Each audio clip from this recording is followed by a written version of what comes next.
Donc, conférence de presse importante aujourd'hui de toute l'équipe du gouvernement, notamment le premier ministre Legault et son ministre de la Santé, qui ont confirmé que la vaccination serait obligatoire pour le secteur de la santé, pour ceux qui travaillent dans le secteur de la santé.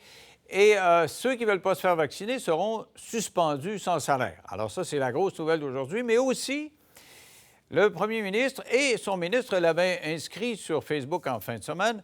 Le gouvernement a dit, il faut se faire à l'idée qu'il va toujours y avoir des cas, qu'on n'aura pas d'immunité collective, il faudra composer avec la maladie. On aura toujours des cas à l'hôpital, on fera avec. Alors, c'est une nouvelle façon de voir les choses, une nouvelle prémisse, si on veut. On va parler de ça avec le duo Gilles Proulx et Frédéric Bérard, de retour cette saison. Bonsoir à vous deux. Bonsoir. Bonsoir. Alors, commençons avec Frédéric, parce que depuis le début, toi, tu es pour un constitutionnaliste qui est toujours à fendre la virgule en 14. Tu avais tendance à dire il faut prendre des mesures exceptionnelles. C'est exceptionnel. Là, le premier ministre dit c'est exceptionnel, mais ça va être l'exception pas mal longtemps encore. Alors, comment tu réagis? Ben, écoute, moi, quand j'entends apprendre à vivre avec le virus, je dirais oui, mais c'est déjà ça qu'on fait, là, à ce que je sache. Puis ce que j'aime pas, c'est on dirait que c'est annonciateur d'une espèce de relaxation, en quelque sorte, de je m'en foutisme. Mais en même temps, je comprends que les gens sont tannés. Moi, je le suis. On en a tous notre claque, surtout pour ceux qui se sont fait doublement vacciner, c'est-à-dire qui ont fait leur effort de guerre. Et là, on paie le prix pour l'espèce de 20 de tête dure, là, pour pas dire de cochon, qui ont décidé de faire à leur tête, justement, et nous mettre dans cette espèce de trouble-là collectivement. Parce qu'en plus de ça, ce sont ces gens-là qui se ramassent à l'hôpital, ce sont ces gens-là qui siphonnent les ressources médicales, ce sont ces gens-là qui sont à l'hôpital pour un 10-15 jours en moyenne. Mais ça, là, c'est 10-15 opérations d'un jour qui sautent du fait de ces gens-là. Donc, clairement, oui, en fait, on est proche d'une certaine espèce de, comment je dirais, de cassure du lien social, puis je comprends Legault à quelque part d'être écœuré puis de dire, à ce moment-là, on fera ce qu'on pourra, puis tant pis. Est-ce qu'il est écœuré, Gilles, ou si, dans le fond, c'est pas l'humanité qui est en train de se rendre compte que le virus est trop fort, est plus fort que ce qu'on pensait, puis on va être pogné avec? Voilà. Je pense qu'il doit constater que le microbe a eu raison sur la science jusqu'à maintenant et que la science ne parvient pas, en tout cas, à trouver un moyen d'indiquer dans les maladies mondiales. Mais Gilles, quand même, Frédéric, là, je te vois justement hocher de la tête. Ce que Frédéric vient de dire, c'est que si tout le monde allait se faire vacciner, ce ne serait pas la même réalité, là. C'est-à-dire qu'on pourrait gagner, mais on ne peut pas gagner parce qu'il y en a qui ne vont pas se faire vacciner. C'est pourquoi, moi, je suis totalement d'accord avec M. Legault. Et là, je vais entendre les chantres de la liberté, puis ma liberté, puis la Charte des droits. Je vous ramène historiquement à octobre 70. Il y avait une Charte des droits. Il y a eu la loi des mesures de guerre, où les droits ne comptaient pas pour combien de centaines de Québécois qui ont été incarcérés. C'était ça la gravité du problème. Actuellement, le problème est mondial et encore beaucoup plus grave au Québec, où même si on a 93 % des gens vaccinés, il y a encore un 13-14 % d'entêtés, de têtes de cochon, qui vont évoquer toutes sortes de raisons, ma religion, ma liberté, mes principes, j'en connais mieux que le médecin. Il faut prendre acte. Imagine-toi, Denis, et même à mon confrère, je dis ça, je tombe malade demain, je ne file pas. Je rentre à l'hôpital, et là, j'entends une femme de ménage qui me dit dans le couloir, vous savez, il y a 3 infirmières ici qui n'ont pas été vaccinées. Quelle sorte d'appréhension que ça crée en moi? Et est-ce qu'il n'y a pas une autorité quelconque qui doit prendre ses responsabilités et dire la loi, c'est la loi, la règle, c'est ça, et l'acuité du problème, c'est la santé nationale. Alors, mademoiselle ou les 3 demoiselles ou monsieur, vous n'êtes pas vacciné, vous êtes suspendu de vos droits et de vos salaires. C'est ce qui va arriver, là. On donne jusqu'à la mi-octobre, mais quand même, Frédéric, tu défends tout le temps la liberté, les droits individuels. Ces gens-là disent, nous, c'est notre droit individuel, on ne croit pas au vaccin, on veut qu'on soit respecté. Les suspendre sans solde, sans salaire. Les syndicats ne sont pas d'accord avec ça, là. Ils disent, ils ont le droit de se défendre. Comment tu vois ça? Bien, 2 choses. Premièrement, je vais corriger Gilles. La Charte canadienne et la Charte québécoise n'existaient pas pendant octobre 70. Une fois qu'on a dit ça, par contre, pour revenir à ta question, Denis, ce qui est intéressant, c'est Puis là-dessus, je vais être d'accord avec Gilles. Arrêtons de penser que les droits et libertés sont systématiquement absolus. C'est pas vrai, ça. Un droit individuel doit être pondéré à la lumière des intérêts collectifs en tout temps.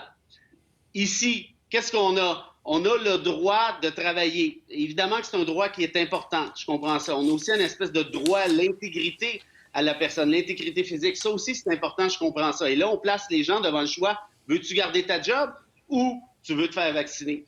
Cela dit, l'intérêt collectif ici, c'est quoi? Ben, c'est la lutte à la pandémie. Cette bordélique de lutte à laquelle on n'en vient pas à bout. De cette pandémie à laquelle on ne vient pas à bout parce que, justement, certains continuent de faire à leur tête. Donc, dans ce cas-ci, si ça se ramasse devant les tribunaux, et je suis à peu près convaincu que ça le sera, ben je vois mal comment un tribunal pourrait dire « Ah, ben écoute, tu sais, ton droit, chose bine, de ne pas être vacciné, puis continuer peut-être à contaminer des gens dans un hôpital dans lequel tu travailles, c'est plus important que les intérêts collectifs. » Moi, je pense que ça va être très, très clairement le contraire. Puis on l'a vu, puis je finis là-dessus, Gilles et Denis. Chacun des recours, ou à peu près, qui ont été intentés là, au nom de Gilles Douat depuis la pandémie, s'est ramassé directement dans la poubelle de récupération.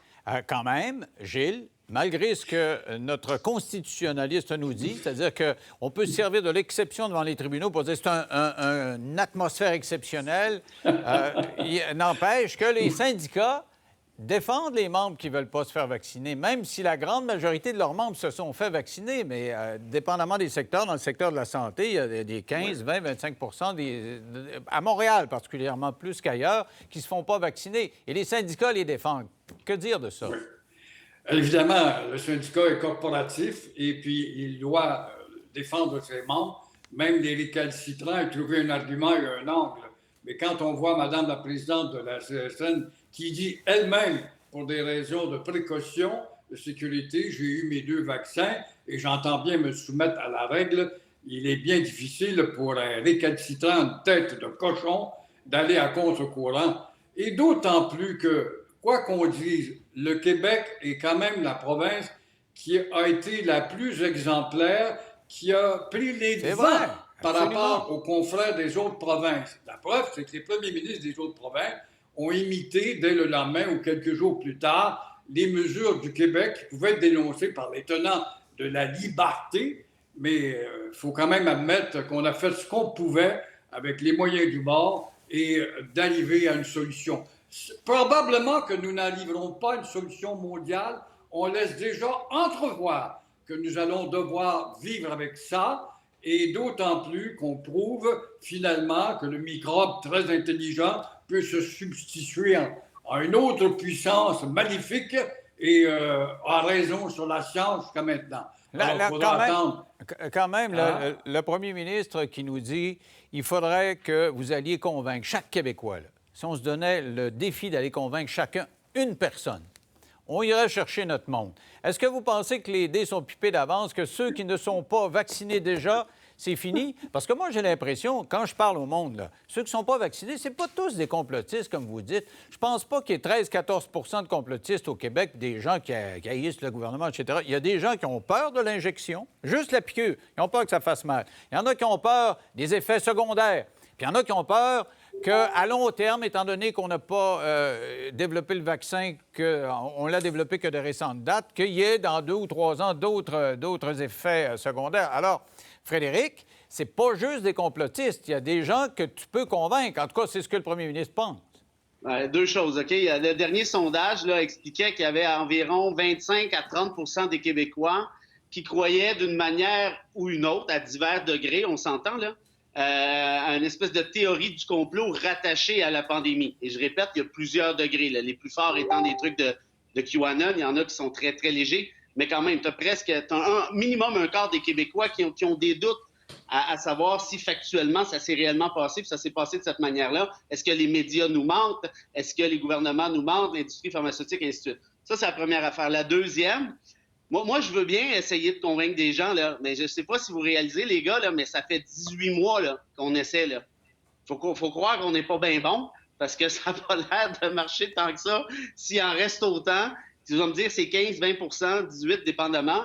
ça commence à faire pas mal de monde à la messe ça, sur 8,3 millions. Là, en fait, Il n'empêche que quand ils font des cliniques dans des endroits précis où il y a des rassemblements de jeunes, par exemple, ils arrivent avec l'aiguille, puis ils disent, regarde, tu as juste à t'asseoir là. Bon, OK, je n'avais pas le temps, je ne prenais pas le rendez-vous, puis ils vont accepter. Il ne faut pas lancer nécessairement la serviette.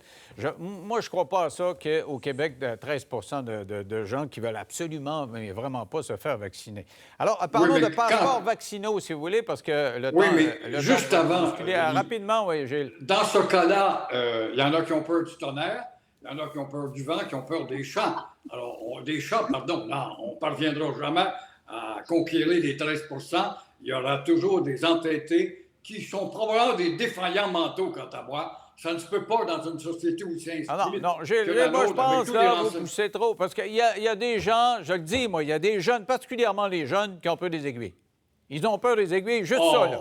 Écoute, on montre des visuels, là. Gilles, notre réalisateur, là, au début, là, il montrait des piqûres, là, tu sais, des aiguilles qui rentrent dans la peau. Puis j'avais des courriers. « Hey, ça n'a pas de bon sens, je ne suis pas capable de vous regarder. » Il y a du monde qui sont pas capables. OK. Alors, mais parlons du passeport vaccinal maintenant. Ceux qui l'ont dénoncé, il y avait plein de gens, justement, qui invoquaient la liberté puis qui disaient « ça n'a pas de bon sens ». Ils sont montés aux barricades, ils ont manifesté au début, mais là, ça semble bien se dérouler. Comment tu vois ça là-dessus, Frédéric? Ben écoute, moi je pense que c'est une mesure qui est absolument nécessaire. Aller au restaurant, c'est pas essentiel. Aller au cinéma, c'est pas essentiel. Certaines activités physiques non plus. C'est plate.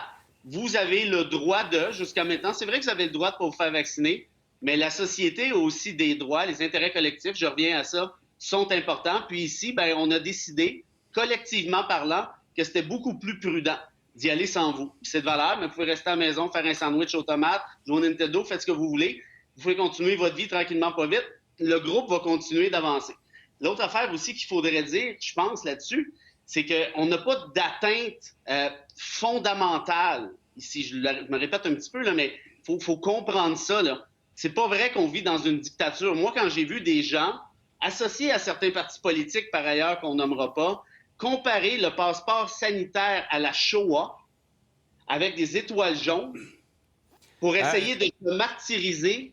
Je suis désolé, Denis, là, mais moi, non seulement je décroche, mais je trouve que ces gens-là sont non seulement incultes, ça me semble aller de soi, mais en plus de ça, ces gens-là sont d'une méchanceté, Denis, absolument stratosphérique face à ceux qui ont subi la Shoah, face à leurs descendants. Mais peut-être, tu as raison de souligner, c'est peut-être une absence de connaissance. Ils ne savent pas trop parce que, je ne sais pas si tu te souviens, cet été, moi, ça m'a marqué. Ils sont allés faire, il y a un groupe qui est allé faire une manifestation devant le consulat d'Israël et il y a un représentant de consulat qui a pris le leader pour le faire rentrer, puis il dit, viens ici un peu. Puis il a expliqué c'était quoi la Shoah, puis c'était quoi l'étoile jaune, puis je ne sais pas ce qu'il a dit, mais le gars est sorti, puis il est allé voir le monde, il a dit, OK, slacké, là, on va passer à un autre appel. Comme s'il avait compris que la comparaison n'est pas debout.